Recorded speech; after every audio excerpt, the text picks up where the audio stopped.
அது மட்டுமல்ல, மாண்புமிகு உள்துறை அமைச்சரை சந்தித்து இன்றைக்கு தேசத்திற்காக பாடுபட்டவர், தேசத்துக்காக உழைத்தவர், அப்படிப்பட்ட அவர்களுக்கு மரியாதை செலுத்த வேண்டும் என்ற அடிப்படையில் பாரத ரத்னா விருது வழங்க வேண்டும் என்று நானும் என்னுடைய மூத்த கட்சி நிர்வாகிகளும் மாநில உறுப்பினர் ஒன்றாக சேர்ந்து உள்துறை அமைச்சரும் கடிதம் கொடுத்தோம். அதற்காக நாங்கள் முன்னெடுப்பு கொடுத்தோம். அதோட இந்த அடிக்கடி பத்திரிகையில் ஊடகத்தில் வர செய்து தயவுசெய்து அதை தவிர்க்க வேண்டும். ஏன்னா பல முறை சொல்லிட்டேன். ஆனால் தொடர்ந்து அதையே நீங்க அரைச்சமாவே அரைச்சிட்டு ஐடிசி ஹோட்டலில் அனைத்து இந்திய அண்ணா திராவிட முன்னேற்ற கழகம் பாரதிய ஜனதா கூட்டணி அமைஞ்ச பிறகு மாண்பு உள்துறை அமைச்சர் தெளிவுபடுத்தினார். அனைத்து இந்திய அண்ணா திராவிட முன்னேற்ற கழகத்துடைய உள்கட்சி விவகாரத்தில் நான் தலையிட மாட்டேன். எல்லா பத்திரிகையிலும் ஊடகத்தில் வந்திருக்குது, என்கிட்ட ஆதாரமும் இருக்குது. அப்படி பேசிய பிறகு மீண்டும் மீண்டும் இவர் அழைச்சி பேசுறாரு, அவர் அழைச்சி பேசுறாரு. இதையெல்லாம் தயவு செய்து விட்டுவிடு. நானும் தெளிவுபடுத்தி விட்டேன். அப்படி எந்த பேச்சுவார்த்தையும் நான் நடத்தவில்லை அவரோடு. அவரும் எங்களோட உள்கட்சி விவகாரத்தை தலையிடவில்லை. இதுக்கு முற்றுப்புள்ளி வைத்து விட்டேன். மீண்டும் யாரும் தயவு செய்து அருள் கூர்ந்து பத்திரிகையாளர் ஊடக நண்பர்களும் இந்த செய்தியை வெளியிட வேண்டாம் என்று அன்போடு கேட்டேன். அவர்களும் சொல்லிவிட்டார், நானும் சொல்லிவிட்டேன். இதோடு முடிந்து விட்டது. இதை அரைத்தமாவே தொடர்ந்து உங்களுக்கு விருப்பமான செய்தி கிடைப்பதற்கு நாங்கள் கிடைக்க எங்களை பயன்படுத்த வேண்டாம் என்று அன்போடு இந்த நேரத்தில் கேட்டேன்.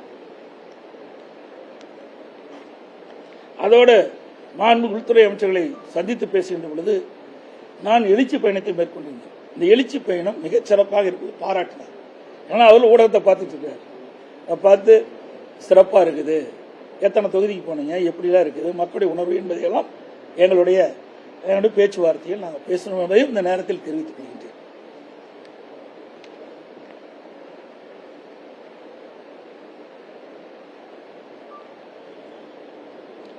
இன்னொன்று, அண்மை காலமாக வேண்டுமென்றே திட்டமிட்டு கட்சி கட்டுப்பாட்டை மீறி சில பேர் செயல்படுகின்றார்கள். மாண்பு அம்மா காலத்திலும் சரி, அம்மா மறைவுக்கு பிறகும் சரி, யாரும் கட்சி கட்டுப்பாட்டை மீறினால் தலைமை அவர்கள் மீது ஒழுங்கு நடவடிக்கை எடுக்கணும். அதன் பேரில் தான் நாங்கள் சில நடவடிக்கை நாங்கள் எடுத்திருக்கிறோம். எதையும் இந்த பத்திரிகையிலேயே சொல்லிடுறேன். ஏன்னா அதுக்கு ஒரு காது மூக்கு கண்ணு வச்சு பத்திரிகை வெளியிடுறீங்க. தயவு செய்து நான் தெளிவுபடுத்திவிட்டேன்.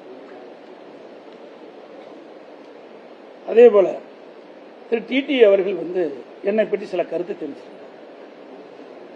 மாண்பு உள்துறை அமைச்சர் அவர்கள் ஐடிசி ஹோட்டல்ல தெளிவா சொல்லிட்டார், உட்கட்சி விவகாரத்தில் நான் தலையிட மாட்டேன்னு சொல்லிட்டார். அதிமுக என்டிஏ கூட்டணி அமைக்கப்பட்டது சொல்லிட்டார்.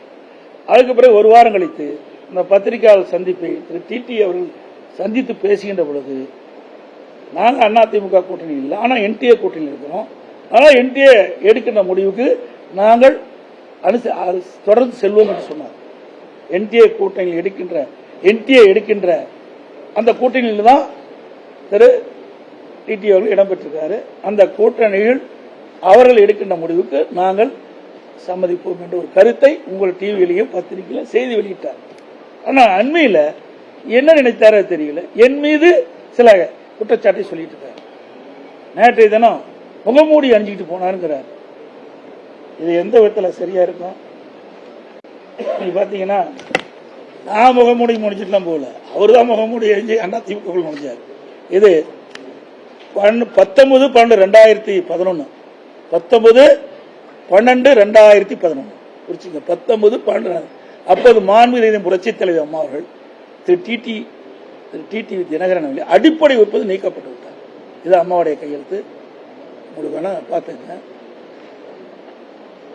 10 ஆண்டு காலம் கட்சியிலே கிடையாது. மாண்பு அம்மா அவர்கள் மறைந்த பிறகு, இறந்த பிறகு, அப்பொழுதுதான் அந்த இறுதிச்சடங்கு வரார். அது வரைக்கும் அம்மா அவர்கள் இருக்கின்ற வரை அவர் சென்னை பக்கமே வரல. அவர் என்னை பற்றி பேசுறார். இது தேவையில்லை. அவர் எந்த உள்நோக்கத்தோட பேசுற எனக்கு புரியல. ஏன்னா தேசிய தலைவராக இருக்கின்ற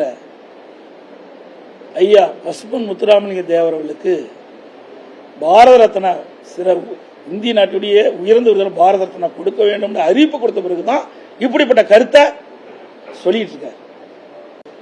அதுக்கு முந்தியெல்லாம் இப்படிப்பட்ட கருத்தை சொல்லல. இது என்ன உள்நோக்கத்தோடு பேசுறேன்னு எனக்கு புரியல.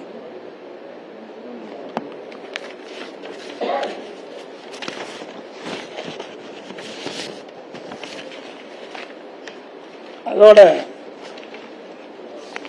அண்ணா திமுக தனி தீர்மானம், இது கிட்டத்தட்ட சிறப்பு தீர்மானம். அனைத்து இந்திய அண்ணா திராவிட முன்னேற்ற கழகத்தில் சிறப்பு தீர்மானம் நிறைவேற்றணும். அந்த சிறப்பு தீர்மானத்தில் தான் சில பேர் மீது ஒழுங்கு நடவடிக்கை எடுத்தோம்.